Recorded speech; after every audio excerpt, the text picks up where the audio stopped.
When I looked at this mayhem themed Impact, supposedly, you know what? I've been very happy to see that Impact has improved their product. They've been steadily getting better. I said this myself. It would take them at least 6 months to begin to take the kinks out of the product and make it more better. Doesn't mean it's perfect. Oh no. But you know what? When you look at this show, it actually is very good. The opening of the show, seeing Eli drive up to the arena and then having a fight with Angle because of the I Quit match was actually pretty good. But I find what's more better was the opening, seeing Gail Kim versus Terrence Terrell in a steel cage. We don't get that from WWE. We don't get steel cage matches from WWE. So I'm so happy to see that the women are getting something here that you would never see in the WWE. Not at least in recent memory.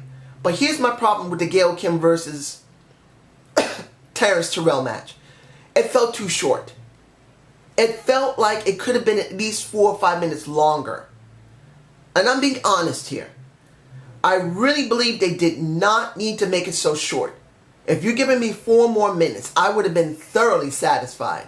But I understand the reason why they shortened it, because they wanted to emphasize the feud by Gail Kim getting her hand smashed and Terrence Terrell taking her ring.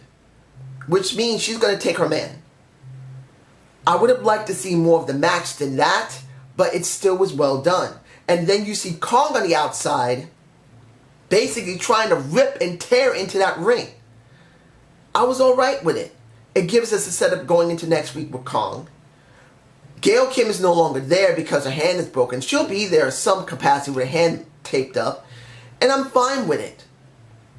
The Mickie Jane and James Storm segment, I believe, is the best.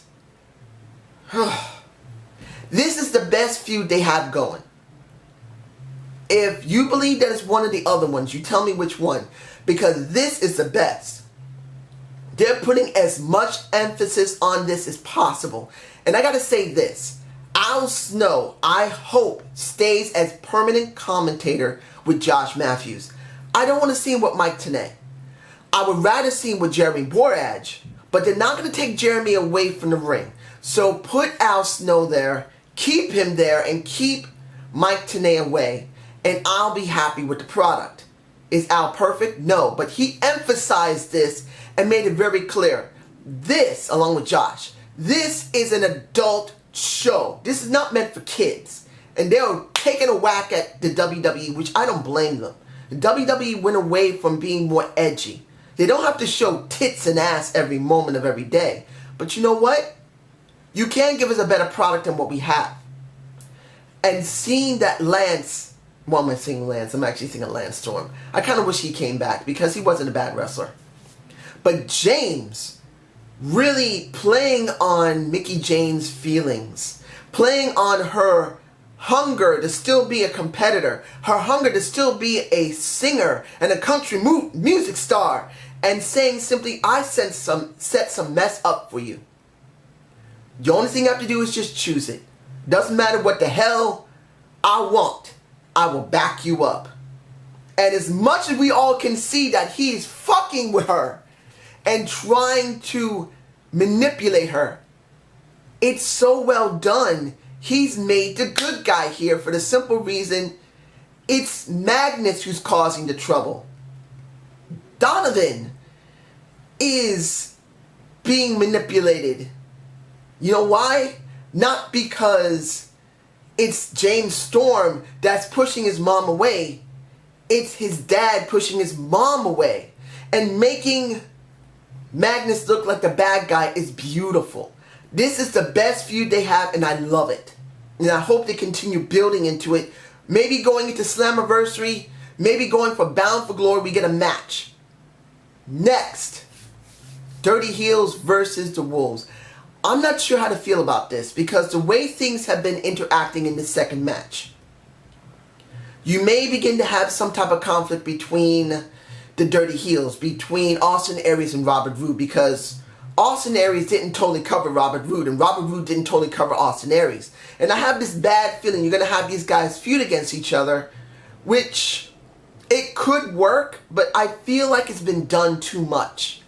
I would rather see them continue this best of 5 series and become more heelish and more evil and more hateful. They tried to jump the Wolves before the match starts. I want to see Dirty Heels jump the Wolves without a match. I want to see them pound them into the ground and say, you know what? We are the best. We're going to destroy you. That's what I want to see from the Dirty Heels. But the match was wonderful. It was a great match. But I do believe it needs more substance in the storytelling. I really want to see the heels, the Dirty Heels, become even more vicious. This is not enough for me. But it doesn't mean the match was not bad. The EC3 versus the Anderson when they finally got Tyrus into the steel cage. We haven't seen a steel cage on the outside of the ring in quite a while. I think about 3 years ago or 4 years ago was the last time someone actually did that. And I believe it was Cookie when Robbie E was doing it. If there was somebody else, please tell me. I can't really remember.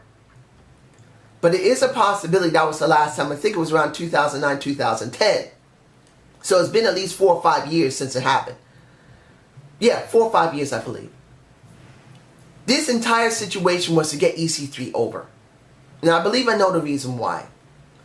It wasn't a bad match. And I got to say this 100% that the matches throughout the night were all solid matches. But this one was very, very important because of what happened at the end of the night. Because now EC3 has been shown 100% that he can kick ass. The hardcore American icon can kick ass and did kick ass. And Josh Matthews is on the bandwagon and on his dick. Josh, I think you might be going a little too far with it. But that's what pretty much happened with The Miz and Michael Cole, which I'm alright with. But this has to be dealing with Angle. Because I believe that Angle is going to be EC3's next opponent. And when you see the match between Angle and Eli, I felt the way they did it. And I'm sure a lot of people are going to say, in an I Quit match, you got to use steel chairs, you got to use tables, you got to go outside the ring. I felt in this aspect they didn't. For the simple reason that Kurt Angle's more of a wrestler. Eli is more of a wrestler. They wanted to make it as clean as possible to show how great they are. Wrestling was the key here, not destruction in this mayhem match. Well, you know what I mean. This entire show. I felt they did the right thing here. Was it a little dry at a couple of places? Sure, of course it was. There were a couple of spots that felt a little dry, like it slowed down a little bit. But in the end, it still told a very good story and Angle won. But I believe that Angle might be going against EC3 or another opponent in a Rockstar Spud. I'm saying this right now. Rockstar Spud really shined in this gauntlet match. Argos looked good in AAA, but you know what I feel about AAA? If you're going to keep showing it TNA, why don't you do a collab with them over a couple of months? Let their talent go to you. Let your talent go to them. Let there really be one of the really strong factions of AAA come to TNA, and let one of the TNA factions go over there. And let there be cross advertisement. Let there be some footage of their show shown on yours, and let there be footage of yours shown on theirs. There's no other reason to do this, because when you do this, it feels really empty. This is how I feel about it. It's nice to see Argos being there, but it's not like he's going to join TNA. So that's how I feel. You could do like an invasion angle done properly, but TNA is still pretty small and it's gotten really weak, so I don't think AAA is going to be interested in doing that. But Spud was so well done here. And at the end, what he spoke about possibly catching an option C is a very interesting angle for the simple reason he's a very small guy. If he actually does an option C, it'll be shocking. to see that they're going to put over a guy who's from England, who's a very small guy. The crowd generally likes him. And they're going to try and see if he can get a match, maybe by Bound for Glory. Or like they usually do, they do Slammiversary. There could be a match, I believe it's going to be a match at Slammiversary. But I would wish they would drag this to Bound for Glory. That's what I believe would be better for Spud than actually doing it now. Him getting a shot at it at Slammiversary would actually be good because it'll give a good idea if the crowd truly would be behind him. But I believe his best moment would be a Bound for Glory, and that's if they even pull the trigger. And the last thing I'm going to talk about, and you know I got to say it, Dark Velvet. Now, only reason I'm mentioning this at the end of my review is this. I know a lot of people would rather see Velvet Sky as she used to be. She used to talk very well. She didn't do very good work in the ring. But still, she looked sexy enough, and she talked well enough that occasionally she could do some decent work in the ring. Now, I know a lot of people have seen this match between them dozens and dozens and dozens of times. Angelina Love versus a Velvet Sky.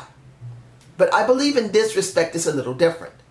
For the simple reason, Velvet is not talking. She's being very blank. And we've never seen that from her. And I do believe in this respect, Velvet Sky is more compelling as a character. They say sometimes you don't need to talk to get your point across. Now, is the feud strong? No, it's not a very strong feud. I mean, she got kicked out because of Robbie E. And then Angelina Love, really the only thing she did was just basically say, I'm glad that little bitch is gone. Now I can get all the heat. I can get all the sex. You could say that pissed her off. It does feel a little weak. But the way they brought her back is actually very good. As long as she doesn't keep... I'll give it to you in this respect. If Velvet Sky continues like this going into Slammiversary, I do believe it will give us huge amounts of heat and huge amounts of pop when she does finally get into the ring and starts doing her bit. Because they're doing this very well. As long as she doesn't go out of character that they made her, or they're stupid enough to actually break it now, I do believe by Bound for Glory, or Destination X for that matter, if they have a match, it will be very compelling and people will like it. Because you will have an Angelina Love going against an angry Velvet Sky who is not acting like herself at all. And if she keeps that after she comes back, when she does switch back to her face and starts talking, people will love her because she'll be completely a different character. But this is just my point of view. What's yours? And I hope you enjoyed this debate of the week. What am I saying, debate of the week? I'm thinking about what I'm going to talk about when it comes to Elimination Chamber because I will be watching it and I'll be doing a review on it. I don't know what I'm going to be thinking about in my debate of the week, but I hope you liked this Zane's view. Please give me a comment below and tell me that you like what I said in this TNA review and what would you like me to talk about. Have a good day and have a good night. Peace out!